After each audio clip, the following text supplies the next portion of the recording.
আসসালামু আলাইকুম, ফাতেমাস কিচেনে সবাইকে ওয়েলকাম করছি।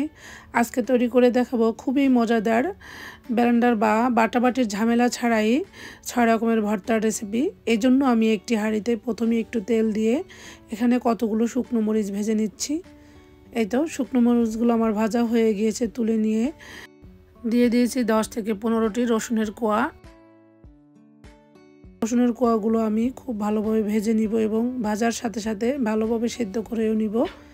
রসুনগুলো আমার একদম সেদ্ধ হয়ে গিয়েছে, আমি অফ ক্যামেরায় চেক করে দেখেছি। এখন আমি রসুনগুলো তুলে নিচ্ছি। এখন আমি এখানে 2 টেবিল চামচ সয়াবিন তেল দিয়ে দিয়েছি 1.5 কাপ পেঁয়াজ কুচি। পেঁয়াজগুলো হালকা সফট করে ভেজে নিব, যেহেতু অনেকগুলো ভর্তা করা হবে তাই একসাথে পেঁয়াজগুলো ভেজে নিচ্ছি। দেখি হয়তো বুঝতে পেরেছেন। এই তো পেঁয়াজগুলো আমার হালকা সফট হয়ে এসেছে। ওই পর্যায়ে আমি পেঁয়াজগুলো তুলে নিয়ে একই হাঁড়িতে আবারও 2 টেবিল চামচ তেল দিয়ে তেলটা যখন গরম হয়ে এসেছে ওই পর্যায়ে আমি এখানে কিছু বেগুন লবণ এবং হলুদ মাখিয়ে রেখেছি, সেটা ঢাকনা দিয়ে ঢেকে উল্টে পাল্টে বেগুনগুলো একবারে লাল লাল করে ভেজে নিয়েছি। এই তো বেগুনগুলো আমার ভাজা হয়ে গিয়েছে, এখন আমি তুলে নিব এবং একই হাঁড়িতে আবারও 2 টেবিল চামচ তেল দিয়ে এখানে আমি মিষ্টি কুমড়া আগে থেকে লবণ হলুদ মাখিয়ে রেখেছি সেগুলো দিয়ে দিয়েছি। এগুলো হচ্ছে সৌদিয়া মিষ্টি কুমড়া, খুবই মিষ্টি এই কুমড়াগুলো খেতে। তো মিষ্টি কুমড়াগুলো ছোট আকৃতির, তাই আমি এভাবে গোল গোল করে কেটে নিয়েছি। এখন আমি 4-5 মিনিটের মতো ঢাকনা দিয়ে ঢেকে ভেজে এবং ভালোভাবে সেদ্ধ করে নিয়েছি এবং উল্টে পাল্টে একদম পোড়া পোড়া করে আমি মিষ্টি কুমড়াগুলো ভেজে নিয়েছি। দেখি হয়তো বুঝতে পেরেছেন, মিষ্টি কুমড়াগুলো আমার একদম সেদ্ধ হয়ে গিয়েছে। এরপরে আমি ওই যে আগে থেকে যে মরিচগুলো ভেজে রেখেছি সেগুলো বোটাগুলো ছাড়িয়ে নিচ্ছি। ছাড়িয়ে এখন আমি মরিচগুলো একদম গুঁড়ো করে নিব। তো ভিডিওর শুরুতেই যারা একটি লাইক দিতে ভুলে গিয়েছেন, প্লিজ আপু ভাইয়েরা একটি লাইক দিয়ে সম্পূর্ণ ভিডিওটি দেখে নেবেন। আপনাদের একটি লাইক আমার অনেক বেশি প্রয়োজন। তো এরপরে আমি ওই যে ভেজে রাখা পেঁয়াজগুলো দিয়ে দিচ্ছি। এখন আমি পেঁয়াজ মরিচটাকে খুব ভালোভাবে মাখিয়ে নিচ্ছি। এখানে আমি কোনো লবণ ব্যবহার করছি না, দেখেই বুঝতে পেরেছেন। এভাবে আগে থেকে পেঁয়াজ মরিচটাকে মাখিয়ে নিচ্ছি এজন্যই, যাতে ভর্তা করার সময় অনেক বেশি সুবিধা হবে। প্লিজ আপু ভাইয়েরা আজকের ভিডিওটা একটু লং করেছি, যেহেতু অনেকগুলো ভর্তার রেসিপি দেখাবো, তাই লং ভিডিওটা একটু ধৈর্য সহকারে আপনারা দেখে নেবেন।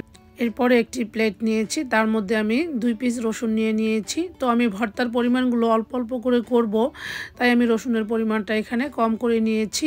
এখন আমি 2 টুকরা রসুন ভালোভাবে মথে এখানে নিয়ে নিচ্ছি পেঁয়াজ মরিচ, ওই যে আগে থেকে রেডি করে রেখেছি। পেঁয়াজ মরিচটাকেও একটু রসুনের সঙ্গে আমি ভালোভাবে মিক্স করে নিচ্ছি। এখন আমি দিয়ে দিব এখানে ঝালের জন্য কিছু কাঁচামরিচ কুচি। আপনারা যে যতটা ঝাল খেতে পছন্দ করেন সেটা বুঝে এখানে মরিচটা অ্যাড করে দিবেন। ভর্তা মানে ঝাল, ঝাল না হলে ভর্তা খেতে ভালোই লাগে না, তাই আমি বেশি করে কাঁচামরিচ কুচিও দিয়ে দিয়েছি। এরপরে কিছু ধনিয়া পাতা কুচি দিয়েছি। এখানে আমি 7-8 টুকরো ফুলকপি খুব ভালোভাবে সেদ্ধ করে নিয়েছি। লবণ ছাড়াই আমি এই ফুলকপিগুলো সেদ্ধ করেছি, হালকা একটু পানি দিয়ে ঢাকনা দিয়ে ঢেকে একদম নরম করে সিদ্ধ করে নিয়েছি, দেখে হয়তো বুঝতে পেরেছেন। এরপর আমি ফুলকপিগুলো দিয়ে পেঁয়াজ মরিচের সঙ্গে খুব ভালোভাবে মিশিয়ে নিচ্ছি। এখন আমি দিয়ে দিচ্ছি 1 টেবিল চামচ সরিষার তেল। ভর্তায় সরিষার তেল না দিলে আমার কাছে যেন ভালোই লাগে না, তাই সরিষার তেল দিয়ে দিয়েছি। এই ভর্তাগুলো খেতে এতটাই টেস্টি এবং মজার ছিল, আমি এটা দিয়েই শুধু ভাত খেয়েছি। ভর্তা মানে আমার অন্যরকম ভালোবাসা, আর খাবার টেবিলে যদি ভর্তা পাই তাহলে আমার অন্য কোনো খাবারের প্রতি একদম নজরই যায় না। এরপরে আমি ভর্তাটা করে নিয়েছি, দেখি বুঝতে পেরেছেন কতটা লোভনীয় এবং ইয়াম্মি লাগছে। তো তৈরি করে নিয়েছি এক আইটেমের ভর্তা। এরপরের আইটেম আমি করে দেখাবো। আবারও আমি 2 টুকরো রসুন খুব ভালোভাবে মিক্স করে নিচ্ছি, দেখতেই পাচ্ছেন। তো আপু ভাইয়ের আমি বারবার বলছি, আমি যেহেতু ভর্তার পরিমাণ কম নিয়েছি তাই আমি রসুনের পরিমাণটাও কম নিয়েছি।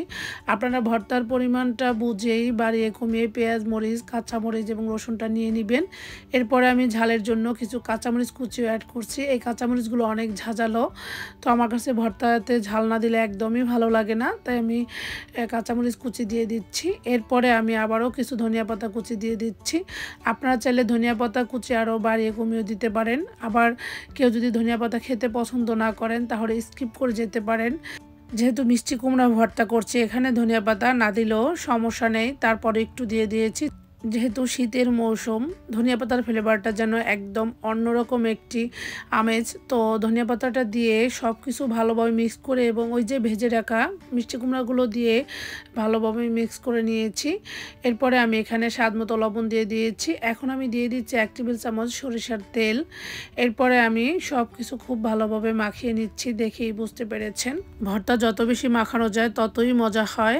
এরপরে আমি এখানে দিয়ে দিচ্ছি 1/2 চা চামচ ভাজা জিরার গুঁড়া। মিষ্টি কুমড়োতে সবসময় ভাজা জিরার গুঁড়াটা দিলে অনেক বেশি ভালো লাগে, ভাজি হোক, রান্না হোক, ভর্তা হোক। তো আপনারা যদি ভাজা জিরার গুঁড়াটা খেতে পছন্দ না করেন তাহলে স্কিপ করে যেতে পারেন।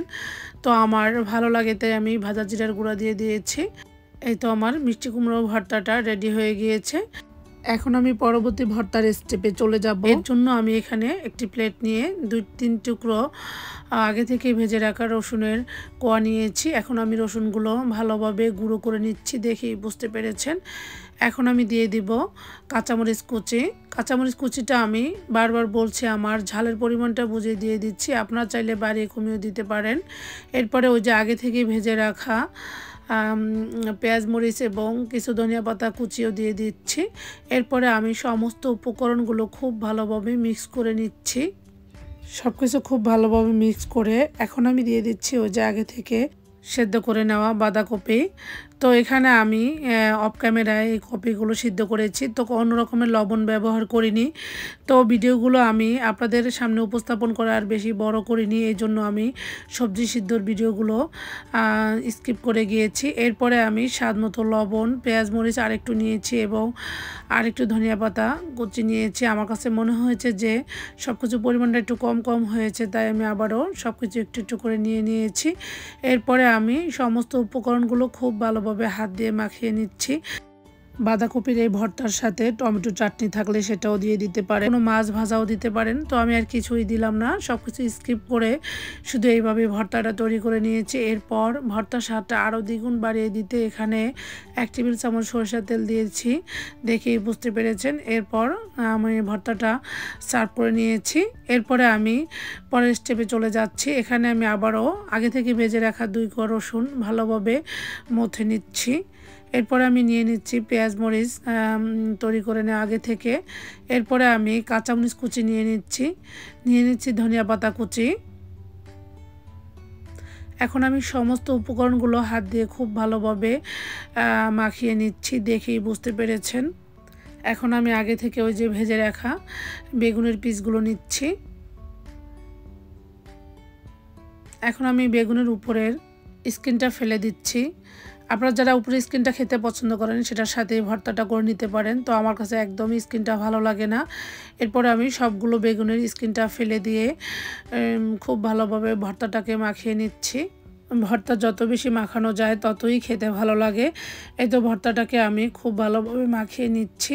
আমি বেগুনটা ভাজার সময় যেহেতু একটু লবণ ব্যবহার করেছি এখানে, সেটা বুঝেই লবণটা ব্যবহার করতে হবে। এই তো আমি স্বাদ মতো লবণ এবং দিয়ে দিচ্ছি 1 টেবিল চামচ সরিষার তেল।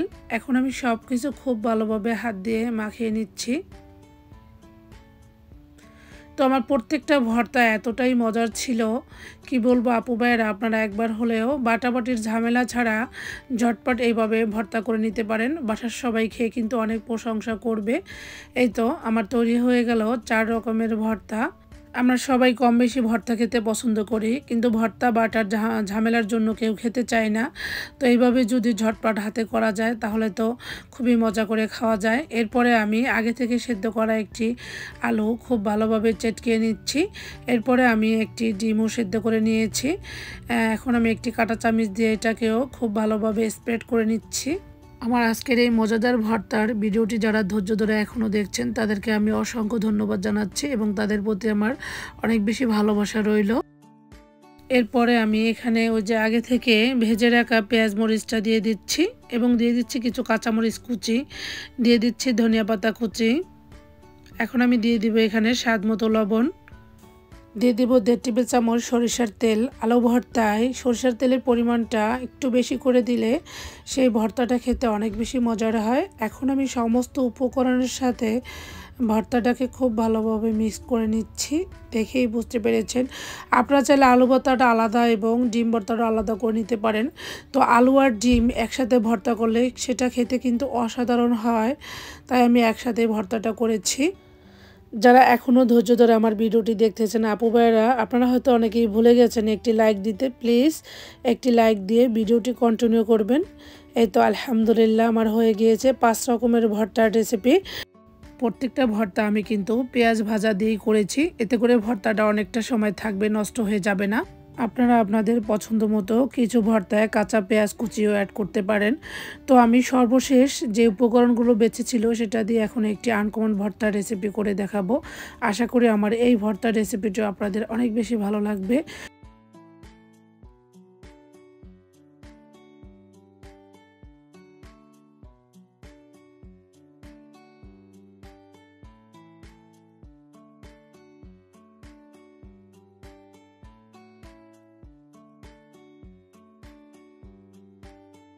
সব কিছু মিক্স করে এখানে আমি স্বাদ মতো লবণ এবং 1.5 টেবিল চামচ সরিষার তেল দিয়ে দিয়েছি।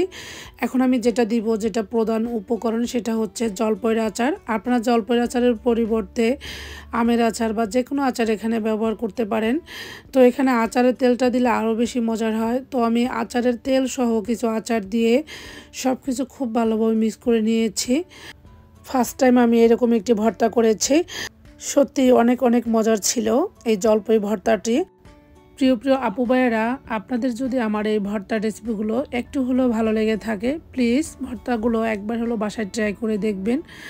সবাই খেয়ে কিন্তু অনেক বেশি প্রশংসা করবে, ভর্তাগুলো এতটাই মজার ছিল। যাই হোক, এরপর ভর্তার স্বাদটা বাড়িয়ে দিতে আমি আরও 2 টেবিল চামচ তেল উপর থেকে এইভাবে স্প্রেড করে নিচ্ছি। তো আমার তো একদমই লোভ আর সামলাচ্ছে না, তাই আমি এখানে মোটা চালের ভাত রান্না করেছি। সবাই বলে মোটা চালের ভাত দিয়ে নাকি ভর্তা খেতে আরও বেশি মজার হয়, তাই আমি এখন ভর্তাটা করার সাথে সাথেই গরম গরম ধোয়া ওঠা ভাতের সাথে সব রকমের ভর্তা নিয়ে নিচ্ছি এবং এখনই তৃপ্তি সহকারে আমি ভাত খেয়ে নিচ্ছি, সেটাও আপনাদের সাথে শেয়ার করছি। যাই হোক আপু ভাইয়েরা, আমার ভিডিওগুলো আপনাদের কাছে কেমন লেগেছে অবশ্যই কমেন্ট করে জানাতে ভুলবেন না। এবং আমি ভর্তা ভাত খেতে খেতে আপনাদের থেকে আজকের মতো এখানেই তাহলে বিদায় নিয়ে নিচ্ছি। সবাই ভালো থাকবেন। পরবর্তী ভিডিও দেখার আমন্ত্রণ জানিয়ে আজকের মতো তাহলে এখানেই বিদায় নিচ্ছি। ততক্ষণে সবাই ভালো থাকবেন, সুস্থ থাকবেন। আল্লাহ হাফেজ।